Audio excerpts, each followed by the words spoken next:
Welcome to new TV Telugu. ఇప్పుడు Telangana top 10 చూద్దాం. Telangana BRS working president KTR రాష్ట్ర వ్యాప్త పర్యటన చేయనున్నట్లు ప్రకటించిన విషయం తెలిసిందే. ఈ పర్యటనలో భాగంగా సూర్యాపేటలో కేటీఆర్ పర్యటించనున్నారు. ఉమ్మడి జిల్లా ముఖ్య కార్యకర్తలతో భేటీ కానున్నారు. ఇక ఈ నెల 23న కరీంనగర్ లో ముఖ్య కార్యకర్తలతో సమావేశాలు నిర్వహించనున్నట్లు తెలుస్తోంది.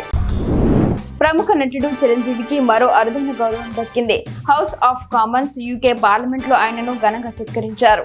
4.5 దశాబ్దాలుగా సినిమాల ద్వారా కళారంగానికి, సమాజానికి చేసిన సేవలకు గాను చిరంజీవికి లైఫ్ టైం అచీవ్మెంట్ పురస్కారాన్ని ప్రదానం చేశారు. అసెంబ్లీలో ఎస్సీ వర్గీకరణపై కాంగ్రెస్ ప్రభుత్వం తీర్మానం చేయడం పట్ల సిద్దిపేట జిల్లా దుబ్బాక పట్టణంలో అంబేద్కర్ సంఘం ఆధ్వర్యంలో నిరసన కార్యక్రమం చేపట్టారు. ఈ సందర్భంగా పట్టణంలోని అంబేద్కర్ విగ్రహం వద్ద ప్రభుత్వానికి వ్యతిరేకంగా నినాదాలు చేస్తూ ఆందోళన చేపట్టారు. ఈ కార్యక్రమంలో మాల మహానాడు రాష్ట్ర నాయకులు కాల్వ నరేష్, అంబేద్కర్ సంఘం అధ్యక్షుడు కాల్వ లింగం, స్వామి, చిన్నముత్యం, బక్కయ్య తదితరులు ఉన్నారు. ఖమ్మం వ్యవసాయ మార్కెట్లో పత్తి, మిర్చి ధరలు ఈ క్రింది విధంగా ఉన్నాయి. క్వింటా కొత్త మిర్చి ధర 13,850 రూపాయలు జెండా పాట పలకగా, క్వింటా పత్తి ధర 7,000 రూపాయలు జెండా పాట పలికినట్లు మార్కెట్ కమిటీ సభ్యులు తెలిపారు. మార్కెట్ కు వచ్చే రైతులు నిబంధనలు పాటిస్తూ విక్రయాలు జరుపుకోవాలని సూచించారు. కాగా నిన్నటి కంటే ఈ రోజు కొత్త మిర్చి ధర 350 రూపాయలు పెరగగా, పత్తి మాత్రం 100 రూపాయలకు తగ్గినట్లు వ్యాపారస్తులు తెలిపారు.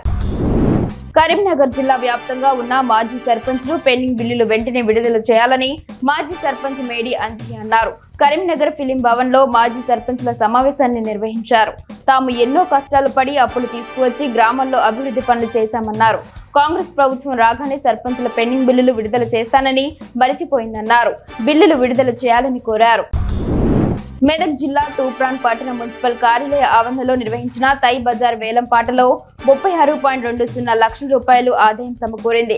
కమిషనర్ గణేష్ రెడ్డి ఆధ్వర్యంలో వేలం పాటలు నిర్వహించగా 36.20 లక్షల రూపాయలకు తై బజార్ ను అమృత దక్కించుకున్నారు. పశువుల సంతకు వేలం పాట నిర్వహించగా 1,80,000 రూపాయలకు పాట వచ్చింది. గత ఏడాది కంటే తక్కువ రావడంతో పశువుల సంత వేలం నిలిపివేశారు.